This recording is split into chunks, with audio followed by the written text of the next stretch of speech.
Thank you very much, Mr. Chairman, ladies and gentlemen. First of all, thank you for organizing this conference. The timing is just perfect. For those of us involved in disarmament and non-proliferation issues, we are approaching two key events which are approaching in coming months. First, of course, is Nuclear Security Summit to be held in March 26, 27th in Seoul, in South Korea, and then, of course, the conference in Vienna. Most of us, or some of us in government or non-government community, we are preparing the final documents for the Seoul conference.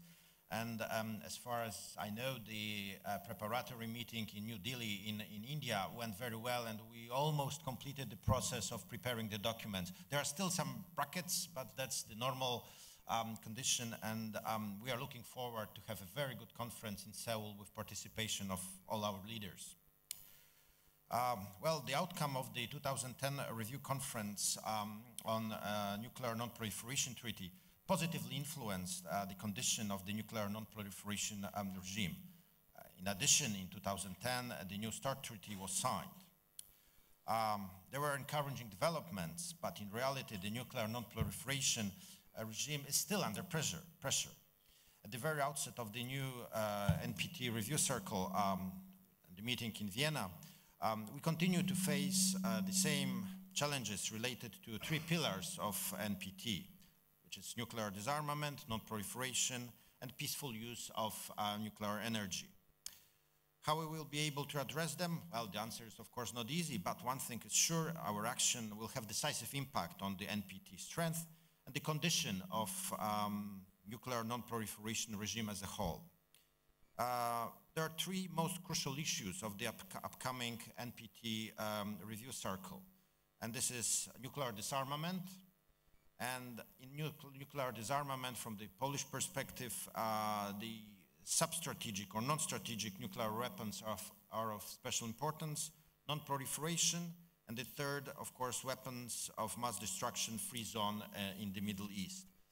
Let me refer to these three issues separately. First, nuclear disarmament and Article 6 of the NPT. Progress in nuclear disarmament is of utmost importance for the regime's future. The 2010 NPT review conference proposed certain steps in this regard. The nuclear weapon states are requested to report on their implementation to the 2014 preparatory committee. The priority issue for Poland is to address the question of all nuclear weapons, regardless of their type and location. The priority should be given, however, to the tactical nuclear weapons or strategic nuclear weapons, which in contrast to the strategic nuclear arsenals, have been covered by no legally binding arms control agreement. A world free of nuclear weapons cannot be achieved without making these sub-strategic weapons an integral part of general nuclear disarmament process.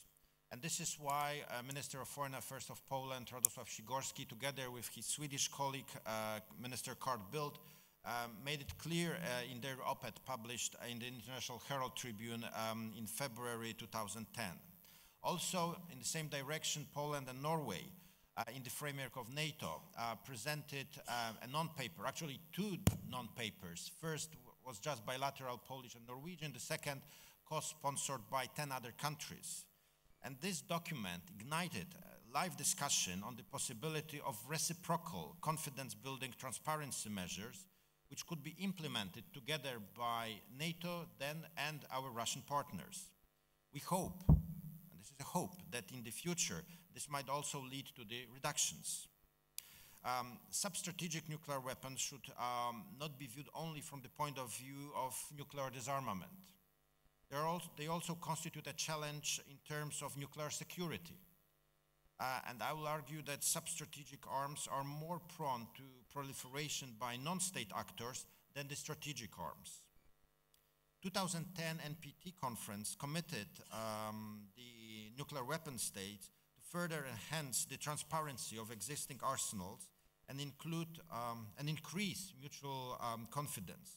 But in addition to providing data on number, types, location, of nuclear warheads, it is necessary to conduct a discussion on the role of weapons, of nuclear weapons, in military doctrines, military politics, military concepts. Clarity in this will also lay foundation for more spectacular disarmaments undertakings. The nuclear weapons stage should be mindful of what the non-nuclear international community and community of experts expects from them. It is positive sign that P5 are willing to discuss joint ways of addressing their nuclear NPT obligation. One meeting already took place in Paris in June last year. The next one is to follow, to be organized in the UK. This is a very positive step. A challenge is that nuclear weapon states differ on their nuclear posture, and they have, how to say diplomatically, they have very different opinion about degree of transparency. And this is a job also for us, for non-nuclear weapon states. We should, and for international community of experts, we should exploit these differences and create kind of a positive competition in openness and transparency between the nuclear weapon states. We hope we can have positive results using these differences, or create a positive example. International community should also act to bring into force international mechanisms which supplement the non-proliferation regime. And I can talk about two, the Comprehensive Nuclear Test Ban Treaty and still to be negotiated Fissile Material Cut-off Treaty. Moving to nuclear non-proliferation. Well, nuclear disarmament and non-proliferation are, of course, mutually reinforcing. One cannot progress with nuclear disarmament without strengthening nuclear non-proliferation politics and improving verification mechanisms. And otherwise, the irreversible nuclear disarmament and the diminishing role of the nuclear weapons in nuclear weapon states can be used as an argument to discourage potential proliferators from acquiring those weapons. Non-proliferation is important for upholding the integrity of NPT. The view of the disturbing information on the scope of the Iranian nuclear program, the issue of compliance of states with their non-proliferation obligation is and should be very high on our agenda. And here I agree with Ambassador Popovsky. The central role in that regard belongs to the International Atomic Agency. And I know here we have several experts. This is to be decided how we can strengthen International Atomic Agency and especially the safeguard systems. The European Union must continue to advocate for universalization of the additional protocol agreements. The additional protocol gives more tools to the IAEA, allowing the inspectors to verify with more probability the scope of nuclear activities. The compliance issue leads also to the very important question of the NPT withdrawal.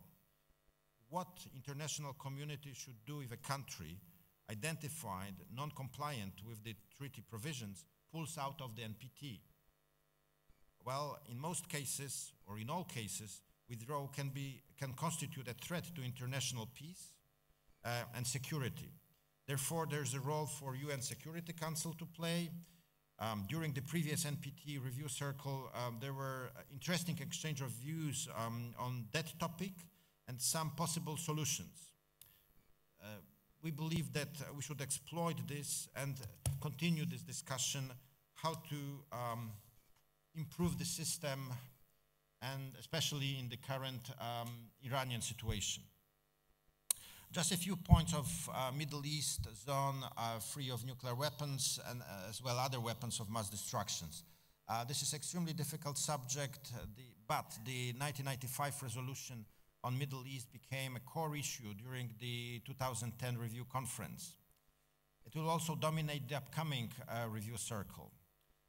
We must be mindful that the 2012 conference, which is to be organized under the auspices of the UN Secretary General, will not bring instant result. Nevertheless, it is important to start the process, which at the end should save interest of all countries in the region. The seminar organized by the EU in July 2011 and the IAEA Forum on the nuclear weapons-free zone in the Middle East in November 2011 did their job in terms of bringing interested parties together and allowing them for the first time for informal exchange of views. This meeting made also clear that the experience of other nuclear weapons free zones is useful in the Middle East only to limited extent. Ladies and gentlemen, let me conclude with some remarks on especially non-proliferation and disarmament initiative. Well, the action plan comprised in the 2010 review conference final document created a roadmap for strengthening the NPT and breaking a deadlock over the most pressing issue for the nuclear non-proliferation regime. If this chance is used wisely, it could allow the NPT states aim for more ambitious goals in the next review conferences, especially 2015. But no one can guarantee a positive outcome. It is up to the states concerned to move the agenda forward. Therefore, the Minister of Foreign Affairs of Poland, Radosław Sikorski, joined his counterparts from Australia, Canada, Chile, Germany, Japan, Mexico, Netherlands, United Arab Emirates, and Turkey to create a non-proliferation and disarmament initiative. The NPDI is aimed at taking forward the consensus outcome in the 2010 review conference. The ministers from 10 countries met already 3 times, twice on the margins of the 2 consecutive UN General Assembly session in 2010 and 2011, and independently in Berlin in April 2011. They committed themselves to support the implementation of the review conference recommendations under all 3 NPT pillars.